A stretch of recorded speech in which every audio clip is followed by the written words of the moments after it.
Hi, it's Speculus here, and welcome to another 28 in 28. Today I thought we would have a quick look at the horse's facial expressions. So we'll start with just the really basic mechanics of how the horse's facial area sort of operates. The horse is a nose breather. He doesn't breathe through his mouth, and that top lip of his is really prehensile. Like I've seen horses that sort through their grain and they can pick out the parts that they don't like. They can get a little blade of grass behind a weed. It's amazing what that top lip can actually do. But what you will find is if the horse is frightened or has to run, he will not chew or do anything with his mouth. In fact, he clamps his mouth shut to increase his speed. You can see that here when these two horses get startled. Jasper still has all that hay hanging out of his mouth, and the idea of chewing is long gone. The horse is actually incapable of chewing at this point. All his resources go towards making a break for it.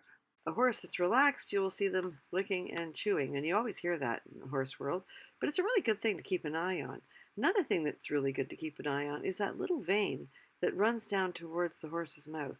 That will disappear if a horse is under stress. Not only will they stop licking and chewing, but that vein will disappear because the blood drains from the horse's mouth and goes to the organs that are responsible for flight. We really pay attention to this kind of stuff, especially when we're working on the ground with horses. It's a good thing to use. It's kind of an early warning system again. When you notice the horse stops blinking, stops licking and chewing, and especially if that vein disappears, you know it's time to back off the pressure.